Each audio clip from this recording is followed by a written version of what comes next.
Build-up പണിത് കഴിഞ്ഞോ പാറാ. ആ കടലാസ് എടുത്തോക്കണേ.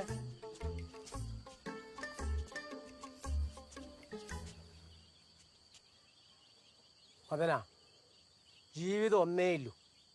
അതെന്ത് വില കൊടുത്ത് ആസ്വദിക്കണം. അതിനെന്താക്കണം, നമ്മളെ കയ്യിൽ ഇല്ലീൻ്റെ ഗുണം നമ്മൾ മനസ്സിലാക്കണം. എത്ര കാലം വിചാരിച്ച് അമ്മായിൻ്റെ കീഴിൽ കയ്യിരിക്കണ? നീ മര്യാദ കണ്ടെങ്കിൽ ഈ വീട് ജപ്തിക്കോട്ടിനാ. വെറും 50,000 രൂപയ്ക്കല്ലേ ഇന്നലെ പോയത്. ഈ 4 കോയിനും വിറ്റ് നടന്നാൽ എനിക്ക് ജീവിക്കാൻ കഴിയുക? ഇനിയും വൈകിട്ടൊന്നുമില്ല. ഏട്ടൻ എന്ത് ഈ പറയുന്നത്? ഏട്ടനാ? എന്തേട്ടൻ? ഇളയപ്പൻ്റെ ചിണ്ടളയപ്പൻ. വെറും ഏട്ടനാണെങ്കിൽ ഈ ലോട്ടറി കൊണ്ട് നിന്റെ അടുത്ത് പറ്റില്ലേ? നീ എൻ്റെ ഒന്ന് ചെന്ന് പാർട്ടി ഓഫീസ് വരെ വരണം. ഞാനാ? എന്തിന്? പാർട്ടി സെക്രട്ടറിക്ക് നിന്നോടെന്തോ പറയേണ്ടി വരും.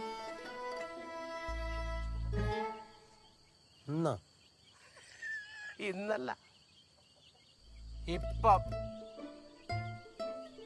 നിങ്ങൾ പോയാ അവിടുന്ന്? എനക്കൊന്നും കഴിയൂല. എനക്കൊന്നും